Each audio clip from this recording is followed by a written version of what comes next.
Well, hello there, imagination connoisseurs, and welcome to another Road Trippin' with RMB podcast. I'm your host, Mike Bodden, and you're listening to our podcast recorded on Thursday, June 30th, 2022.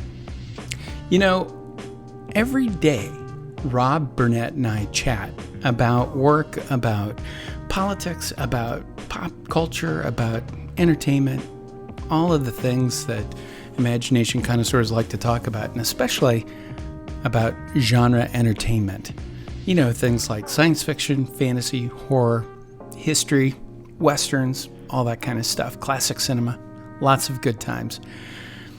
Occasionally, we'll record those conversations and put them up here as podcasts. Now, for the past week or so, I've been busy working and on some family matters, and Rob has been filling in and pulling double duty on the John Campea show. So we haven't had a podcast up for a week or so.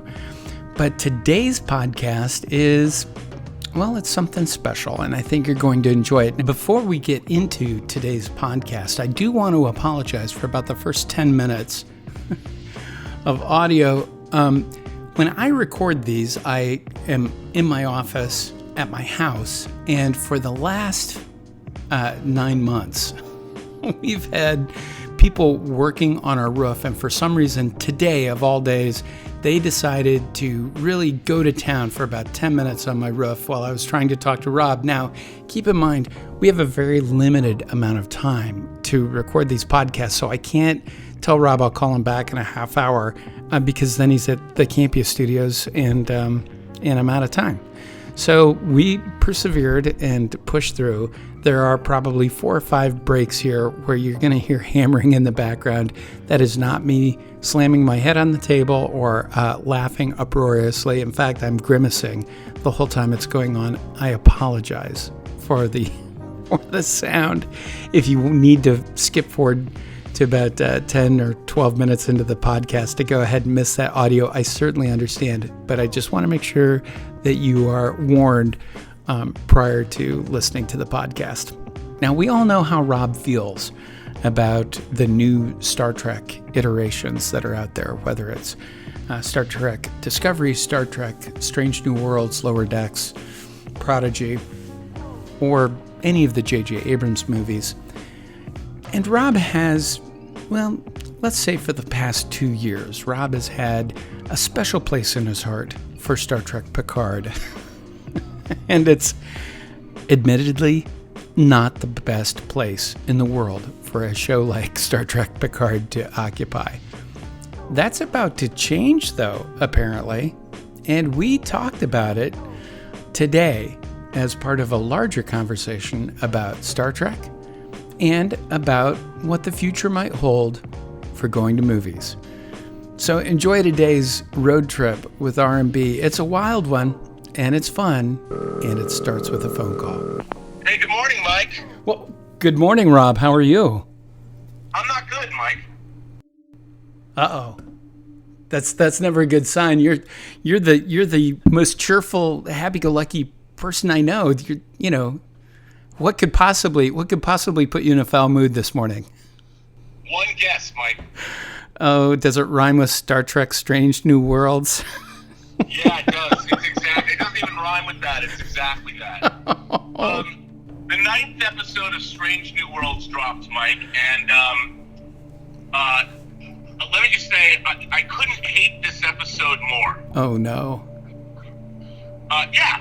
So, it's an episode that starts off all touchy-feely. They're having a little ceremony because Uhura's finished her cadet rotation. She's leaving the Enterprise, and they introduce a new cadet that we've never seen before. I think his last is Ensign Duke or something. Now, you've got all these very fit, lovely people. Mm-hmm. This cadet is kind of a butterball, roly-poly white dude that, by the way, looks, and I mean this with all due respect, looks like a typical Star Trek fan you would see at Star Trek Las Vegas. And he gets promoted to lieutenant. Oh, my. And I turned and I looked at Elizabeth and I said, he will be dead halfway through this episode. Okay, 2 questions. Was he wearing a red shirt? red shirt because, see, they've changed the meaning of red shirts. Oh, okay. You know, Okay. They haven't quite figured out that red shirts, were engineering and services on the ship. They haven't figured that out yet because now they have Ops and Con, Sulu and Chekhov. Those proxy characters now are wearing red because it looks better on the bridge instead of having all gold. Well, which is another reason I fucking hate this show. Because they don't even understand. I swear to God, if you ask the producers, you do understand that the color coding of the original uniforms was based on the departments that they worked in. I'm sure that Akiva Goldsman or Alex Scripps was like, wait, really? But it looks so cool when you've got two people sitting in red in the front and then Pike in his chair is in gold in the back. Yeah. Fucking asshole. It might be cool, but it's not what your show is. Ah, fuck, I don't even care. But anyway, anyway, Mike. Anyway, so we have this creative Terry Sue. bankruptcy of Yeah. What? We have this Terry Sue character, basically. He's the stand-in for the Star Trek fan. Dude, I think his name is literally Ensign Duke. In case you didn't understand, let's draw another line for a white man that we don't like. Ensign Duke is promoted. I'm not kidding. Is promoted, and then of course, they have a distress signal from another ship, and just like the Bird of Prey, to save money, they're like, yeah, this ship it's the same parts of a Constitution class, but it's like half the size, so they can literally reuse the effects element of the Enterprise. It's so fucking lame. It's just, I'm like, fuck this show. And anyway, they're talking about Uhura and Hemmer, their blind Anar, the Andorian offshoot race. He's like, you need family and you need a place. Don't leave the Enterprise. Blah blah blah. And they're having this emotional conversation about what Uhura's going to do.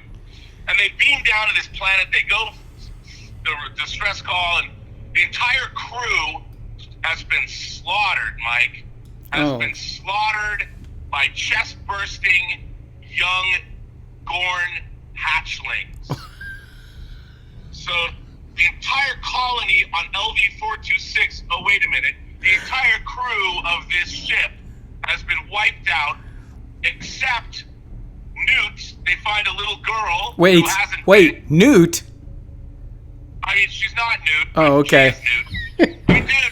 And by the way, these young hatchling aliens that look like they're from Ice Pirates. I mean, they're really the Gorn. Right.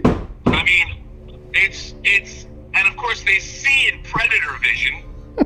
I mean, I'm like, how much more uncreative can you get? First of all, in the original series, the Gorn were introduced in the episode Arena, which, by the way, was based on a short story by Frederick Brown back in the day when the writers of Star Trek gave credit to the science fiction short stories that they were lifting from, unlike the people of today.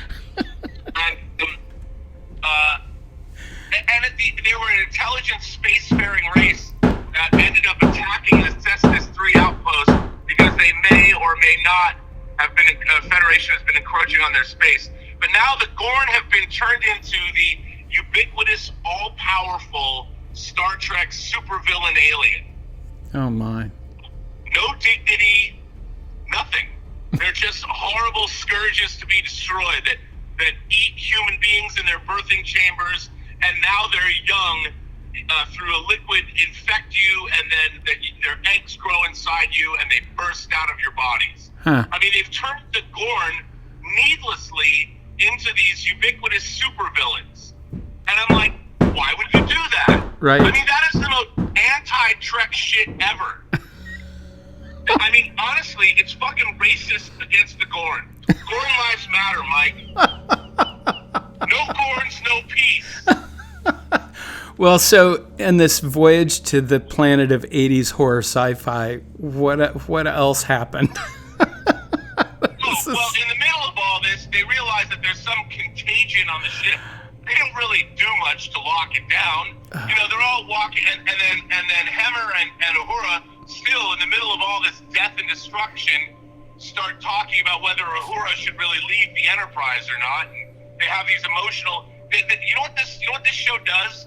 Modern Star Trek, because the writers don't write science fiction for a living, they take generic emotional conversations characters can have from any kind of a show, whether it's This Is Us, How I Met Your Mother, pick your show, whatever generic conversation you can have about where you belong and you need to reach out to family. It doesn't matter that a starship crew has been slaughtered. It doesn't matter that your crew is in mortal danger. If you want to have a conversation about whether you should stay on board the Enterprise and that the Enterprise is your family and you have to find your place in the world amidst all of this death and destruction on the wreckage of a crashed starship, go right ahead. That's the secret to writing modern Star Trek. You don't have to know anything about anything other than therapy speak, and whenever you need it, just have characters talk about their mental problems or their health or whatever therapy speak that you want to plug in to whatever situation is happening. I mean, it's so fucking terrible. The writing is so terrible, and the way they just steal from. I mean, this was just a shameless ripoff of the Alien and Predator movies. And by the way, also a little bit of Ice Pirates for those of you who like your sci-fi parodies. This shit is fucking terrible. It is so bad, Mike. And I mean, the crew is entirely incompetent. Right. They're all wandering around like, oh, what's going on? You know, and it's just like, I mean, in 1979, we understand that you don't break protocol. If somebody's been infected by an alien organism, Ripley did not want to let that person on the ship, but Ash the robot did. We learned then, over 40 fucking years ago, if there's an alien contagion on a ship, you get the fuck out. Right. But not our crew, and they don't seem really concerned either about what's going to happen. I hate this show. Well, what sort of fate? I realize this is going into spoiler territory, but what sort of fate befell Lieutenant Butterball or whatever his name was, Lieutenant Duke? Duke? Got killed by an alien. Well, of course he did. But I mean, did he at least get to serve as a little incubator unit for some baby Gorn or anything? Or I mean, was he just a Chia pet? He got killed by one of them. Oh, okay. Yeah, and here's the thing. This is, by my count, the third white. I mean, I'm not even hyper aware of this stuff. I mean, I don't. Mm-hmm. But there is a recurring theme on this show where they have introduced a new white male character, and whether by his behavior or his appearance, meaning that he's more heavy set. Mm-hmm. And I mean, he's your proxy Star Trek fan that you would see at Star Trek LV. They introduce these characters, and it's become a Star Trek trope. It's not a red shirt. It's a white guy. It's a Trekkie. Butterball, either an asshole or a butterball white guy that's not in the greatest of shape. And you're asking yourself, how is he in Starfleet if he's not in military shape? But he's in Starfleet. He's a newly minted cadet. Let's promote him to lieutenant, and let's kill him 15 minutes later. I mean, this is not, fool me once, shame on you. Fool me twice, shame on me. This is now a recurring pattern that's now happened 3 times in modern Star Trek. It sounds like the plot to Hansel and Gretel. It's like we're going to plump him up just to go ahead and get rid of him later on in the story. Yeah, that's crazy. That's really disappointing. And some people, Rob, might think that you're just cranking on about this because you're an angry old man yelling at clouds. But you now have actually had conversations with people who know, and your worst fears have been somewhat confirmed, haven't they? I mean, we can't talk about who it is, but this is no longer just idle speculation. No. This is, we've talked, the other producers have come out, like Akiva Goldsman has flat out said that we're using Star Trek for messaging. Right. But yeah, I mean, this is what they're doing. Yeah. And I'll tell you something, they actively they're actively saying that these these male characters are worthless and disposable. Mm-hmm. You know, and this isn't me getting radicalized. When people are like, oh, Rob's turning into one of them. No. This is a thing now. This is a pattern that you can go back and watch. In the beginning of the second season of Discovery, when we first meet Pike's crew, it happens. In the short trek with the Tribbles, which, by the way, is extremely offensive, what happens to that character. Oh, yeah. And what a female Starfleet captain does to this character. It's unconscionable. It really is. And what happens today? And it's absolutely a very conscious, they're making a commentary on the Star Trek fan base. Like, they're directly looking at me going, this is no longer for you. Mm-hmm. And this is not even covert. This is now overt.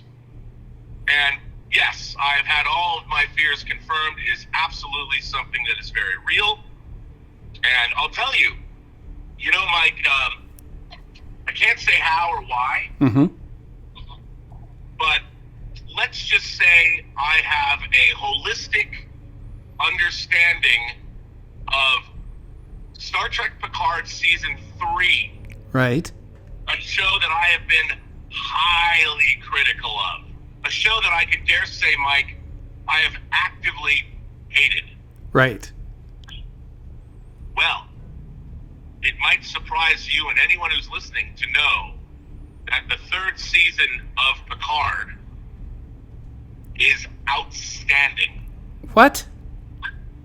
Yep. Okay, you must elaborate on this, because I can't. you have been, dare we call it, a hater of Star Trek Picard. I would agree with some reason, because I tried to watch just the first season, and when you don't care about your main title character after a couple of episodes, I'm the kind of guy that there's too much good stuff out there for me to watch. I can't hate watch stuff, so I just stopped. I'm so disinvested right now from the Star Trek franchise, and I was hopeful that Strange New Worlds would be able to kind of pull things together. I was even willing to go ahead and give them some of the silly design, decisions they made. I had some questions, from a practical standpoint as to why they made some of the business they had characters doing from a direction standpoint didn't really make a whole lot of sense to me. But I was a little more hopeful about Strange New Worlds. But this is really compelling. Now, about Picard Season 3, you are doing a 180, sir. And you can't, you need to, what is it? What are you seeing, or what are you sensing that is giving you such optimism? Well, let me just say that the approach, it's like an entirely different show. Right. Everything that they've done, like, for instance, what happened with Picard Season 3 is all the people, Michael Chabon, Akiva Goldsman, all of them have essentially left. Now, their names are on the show still. I mean, their names on the show, if I'd seen the credits, for instance. Maybe I have. Maybe I haven't. But the same names, for the most part, are on the show. But there's one major difference. Well, showrunner Terry Matalas. Yeah. Who was the showrunner and creator of the 12 Monkeys TV series based on that movie. He worked on a few episodes of Picard, but he wasn't running the show. I mean, he worked on a few episodes of Picard Season 2. Right. But he had no real control over what was going on. He has complete control over Star Trek Picard Season 3. Complete control. Well, it's like watching an entirely different. I mean, it's like if I saw any of it, it's like an entirely different show. Well, everything about it. That sounds optimistic, and does that sound a hopeful note that at some point, if we can get people involved in Star Trek who seem to hold, who kind of really get what the franchise is all about and understands the desire, to keep presenting these morality plays, but maybe not necessarily provide a morality lecture to go with it. A little less TED Talk and a little more Trek action, so to speak. Is there hope for the Trek franchise, even if we're under attack from predator alien xenomorph Gorns? Well, I would say this. I mean, what really has to happen is people have to respond to what's been done, or what I think is being done in season 3. Mm-hmm. And if they respond, I can say this: there are powers that be that are not CBS and are not Paramount, mm-hmm. but other powers that be, I will leave that on the table, who are extremely excited about Picard season 3 after being extremely disappointed in Picard seasons 1 and 2. Wow. Especially Picard season 2, because it did not deliver the Star Trek of it all. Well, that's very interesting. So yeah, so that's going to be the real, as with everything. I mean, everything should be performance based. Right. I am a meritocratist. I do not believe that we need to live in a society where people can do substandard work, and that work should necessarily allow them. We need people that are good at their jobs, not people that are just given opportunity. I think everybody should have equal opportunity, but the people that do the best job should rise to the top. Mm-hmm. I don't want to live in a society where mediocrity is the norm. Right. It gets us nowhere. You know what, Mike? Mediocre don't land on the moon. Mediocre does not land on the moon. Absolutely. Well, I think it's interesting when you take a look. You take a look at what is available as far as information online about Picard season 3. I mean, there's no firm release date right now, I guess. I mean, we haven't seen it. We're expecting early sometime next year, maybe. That's what I've heard. Yeah. That's what I've heard. Yes. So that could change. Yep. That could change. So it should be interesting, to kind of keep up on what's happening. I assume that you will let us know as you continue to hear things and get a sense for what's going on with the show, and let us know when Picard season. We're all now starting to pin our hopes, I think, on Picard season 3 based on what you're saying here, Rob. You're kind of putting it all out there. All I can say is Picard season 3 is like reading a great Star Trek novel. Okay.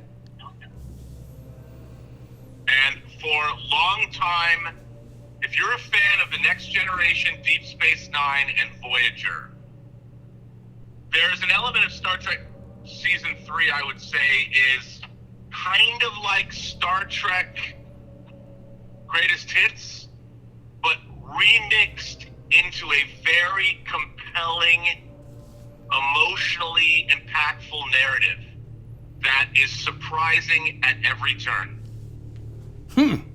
Well, that's interesting. Now, we do know, because Patrick Stewart's come out and said that most of the Next Generation cast will be involved somehow, and that it is apparently it's a departure from the storyline for the first 2 seasons. So it's different in that regard, and it's all been shot. Are those things all correct?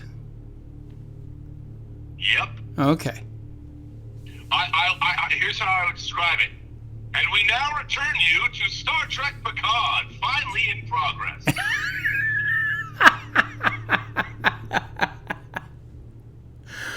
Well, apparently the buzz is pretty popular, or pretty positive, about Star Trek season 3. As little buzz as there is right now, most of it is on, kind of speculative websites like Digital Spy and stuff like that. But there is some trade news out there, and it sounds like it is in fact going to happen. So, Rob, we're all going to be counting on you to tell us when we can tune in and finally see some gatekeeper approved Star Trek. Let me just tell you. Okay. I don't know when this would ever happen, but if I ran Star Trek, mm-hmm. I would cut a 2-minute trailer for Picard season 3 and drop it at the end of next week's final episode of the season of Strange New Worlds. Really? Yeah. That's right, because next week is the 10th episode, so that's the end of the first season of Strange New Worlds, right? Yep. Yeah. Okay. Well, very, very interesting. What is the next big release for Star Trek coming out? Is it Prodigy, or is it Lower Decks? Do they have new seasons of that coming out? Because I don't know. I thought the plan was originally all Star Trek all the time, or at least one new show every week of the year. Was that, or am I just off on that? Maybe I'm wrong about that. It's summer. Yeah, I don't know. Who knows? Well, that'll be really interesting. And Rob, I'm not going to be able to be at San Diego Comic-Con this year, so when you're down there for Starship Smackdown, you're going to have to try to figure out, if you can get any more scoop on Picard season 3, and what sort of, if it is everything that you are hinting it may be, what sort of effect that is going to have on management of that Star Trek franchise. So, and here's the other question: are Star Wars fans as hopeful that Andor will do the same kind of thing and kind of lift or raise the bar on all the Star Trek or on all the Star Wars shows that have been coming out on Disney Plus lately? Yeah, I mean, I think I'm excited for Andor. Mm-hmm. Mm-hmm. Well, interesting stuff. I really am. Well, I'll tell you what. I know you're on the road. Do you have a few minutes so we can go through a couple letters?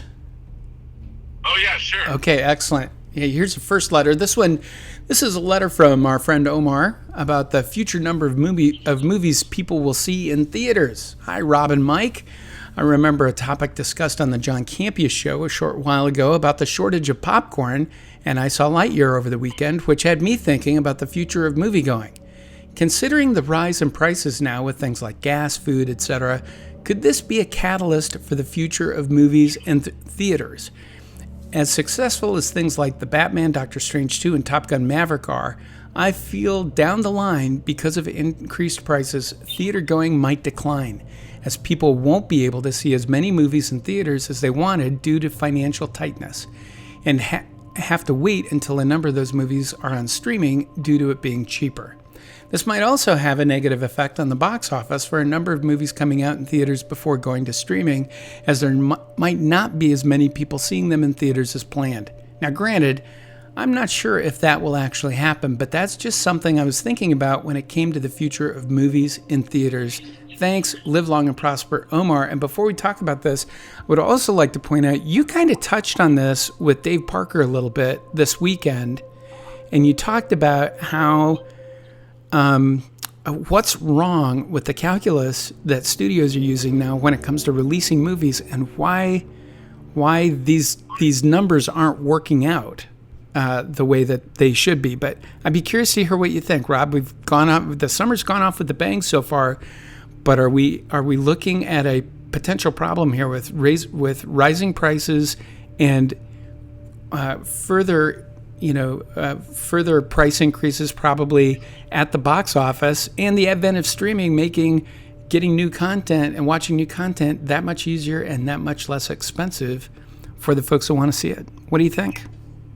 Well, no, I mean, I think that last weekend proved, you had 4 movies making $20 million. Mm-hmm. And, Top Gun Maverick crossed $1 billion. Jurassic World Dominion passed 750 million. We've got Thor: Love and Thunder opening next week. People want to go to the movie theaters, and what business did booming business during the Great Depression? Was the movies. That's right. You bet. Now, even though even though it's more expensive, it's still one of the cheaper forms of entertainment. You know, especially if you're not taking whole families. I think people love movies. People have always loved movies.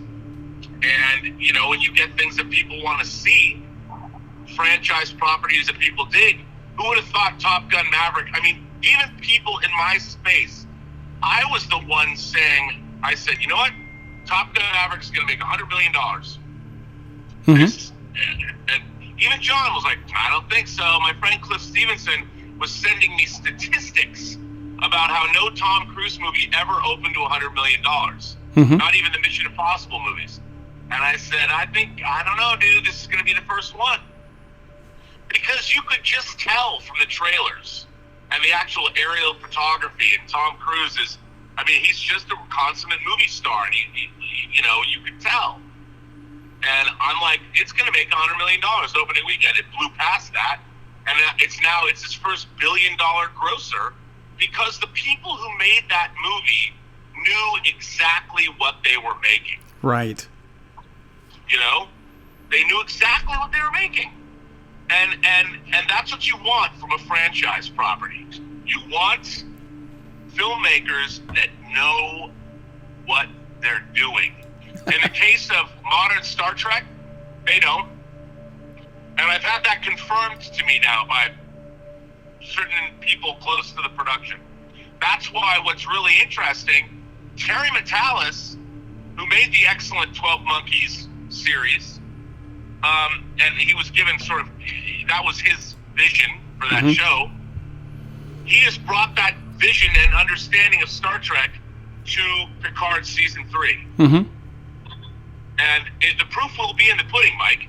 I mean, I will say this, you know, from what I have experienced, Picard season 3 is very much steeped in Next Generation, Deep Space Nine, and Voyager lore, and to a certain extent, the original series. Well, that'll be refreshing.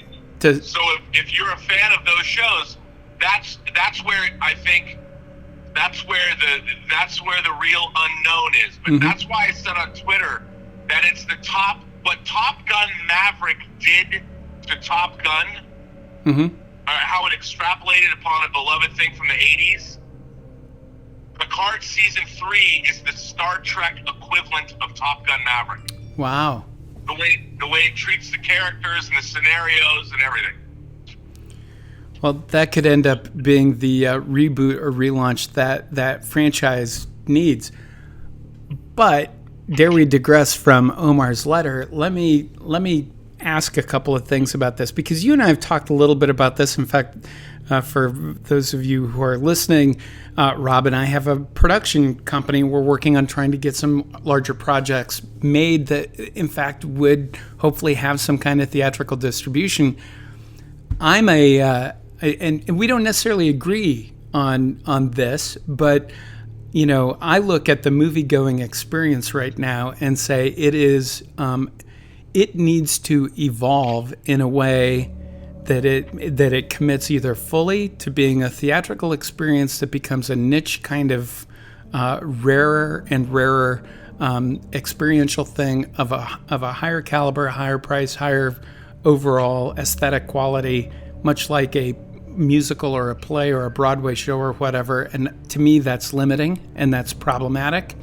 But the theatrical distribution of a film needs to be really kind of the capstone marketing piece on getting that IP out into the market to get people excited about it, for those who want to spend a little extra to have a unique viewing experience and a unique exposure to that film. But the fact is, from my perspective, that there are the larger pedestrian marketplace that's out there doesn't necessarily put enough value on the movie-going experience as it currently exists to justify in their heads paying those ticket prices on more than once a month or twice a month to go see a film. And with the amount of movies that are being made and released and everything, that's a failing model. That means more movies are not going to make their nut. They're not going to make things work, especially if the opinion of the studios in Hollywood that make most of that theatrical content keep looking at it's not worth the risk unless we're going to spend $100 million to make a movie so that we can at least, even if we only hit a triple, at least that's enough money to keep the business afloat and keep things operating. Now, Rob, you and I have talked about making projects that are significantly smaller than that and would have limited runs, but using that theatrical experience differently than as the prime driver of revenue to make a project cash flow. I mean, look, it comes down to this, Mike. Movies are their experiences that people want to have an emotional, an intellectual, and an entertainment connection to. Mm-hmm. That they want to go to the movies and they want to have, first and foremost, you need great projection and sound. The experience has to be top-notch. Mm-hmm. And AMC, in teaming up with Dolby and their Dolby theaters, kind of really did a good job of doing that. And then people want to have unique, interesting, involving, well-made stories that move them, transport them, entertain them. It's the same as it ever was. And, it shows when we have a diversity of subject matter, whether it's dinosaurs or fighter jets or a Pixar movie, or Everything Everywhere All at Once, or a comedy. We've got Minions opening this weekend. People will turn out. And because that's what it is. They want to be entertained like they always have. They want to be transported by storytelling. And they want it done in a way where their senses are engaged. And movies can do that. And give them a collective experience. And you need the combination of great subjects and great films presented in a great way with great refreshments and drinks and snacks and things that you want to come out of the theater buzzing about. Yeah. The problem is the price. To Omar's point here, the problem is that, like, I took my wife and two of my kids to go see Lightyear, and it was $65. I know. I mean, but the question is, was that $65? I mean, you can go out to a bar and have 4 double Jamesons and it costs that. The question is, was that experience with your family valuable to you? Was there another experience you would have rather spent that $65 on? A meal, for instance. I might do it once in a month, but I won't do it more than that. I mean, Rob, when we were growing up, we went to the movies every weekend. During the Depression, movie theaters didn't even have start times for movies. They just continually ran films, and you paid 25 cents. You went in, you got to sit in air conditioning in a cool place out of the heat and stay for as long as it took you to go ahead and watch whatever show was being shown up on that. It is true. I mean, it's a completely different experience. But I sit back and I take a look now at what movie theaters are competing with, and and I agree, you can't beat a well-told story. And I love going to the movies and seeing it on a big screen. I love movie popcorn and all that. But I got to tell you, man, it's like $10 for a bucket of popcorn. Screw that. There's no way. I can't do that. I know. Look, I know, and that's definitely problematic. But right now, in the middle of all these incredible inflation and supply chain issues, people are going to the movies. Well, and the reason, and I don't think that's going to change. Well, but I would posit that the reason the prices are as high as they are is because people aren't going to the movies like they could be. Well, I mean, they could, but it really depends. Listen, Mike, I hate to cut this short, but I have to go. Okay, man. We will do it again, though. We got through one letter at least. I've got a bunch more. Yeah. So all right. We will talk again later, my friend. Thanks so much for the call. I appreciate it. All right, man. Okay, buddy. Talk to you later. See ya. Okay. Bye. Bye. Well, and that might have been a little abrupt, but it does bring us to the end of today's podcast with R&B. This has been Road Trippin' with R&B. It's a production of Imagination Connoisseurs Unlimited and is transmitted throughout the Post-Geek singularity from our studios on Starbase 1 in orbit around Earth. Feel free to come and visit sometime. We'd love to have you. You can also find Road Trippin' on your favorite podcasting platform and on our website, postgeeksingularity.com. We also post links to our podcasts on all of our social media accounts. You'll find the PGS on Facebook, Twitter, Instagram, YouTube, TikTok, Reddit, and Discord, and also Tumblr, although that's kind of an outpost. I wouldn't necessarily say that that's a main social media link for us. It's cold and lonely on our Tumblr page. Please come and visit. We'd love to have you stop by. But if you're just desperate to find the Post-Geek Singularity, find more Imagination Connoisseurs just like you, please come and visit our Discord server. You can go to our website. You can click on the Join the Conversation Online link on just about every single page on that website. It will take you to our Discord server. There, you can sign up and become part of the PGS on Discord, or you can just participate in the conversations. We have dozens of boards with hundreds of members participating in conversations every day about science fiction, fantasy, all sorts of genre entertainment, and the things that people love to talk about. You know, geeks like us. Come on, it's fun. Please join us. You can also sign up to get an email newsletter. Some weeks they go out. Apparently for the last week, they have not gone out. And I'm to blame for that, so I apologize. But when we do send out newsletters, you'll find them to be fun, informative, and free. You can sign up right off of our website. If you come and visit for the first time, you'll get one of those friendly little pop-up windows where you can go ahead and provide all your information, sign up to get a free newsletter. Don't forget, you can also message us through our website. We love to get letters from Imagination Connoisseurs. All you have to do is send the show a letter. You see that link on just about every page. It's right on our homepage, in fact, with a big old button. Or you can go to the Contact Us page on the Post-Geek Singularity website and send us a message that way.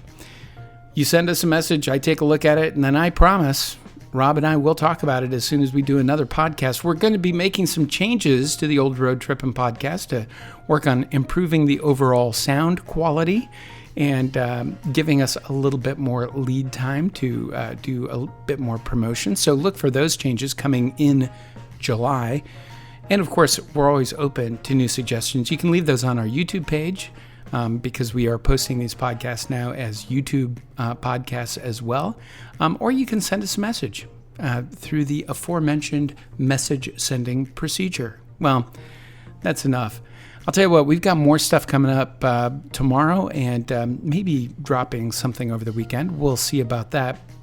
But in all sincerity, I want to thank all of you for tuning in and listening to Rob and I as we have these little road trips. They're a lot of fun. I hope you enjoy them half as much as we enjoy doing them.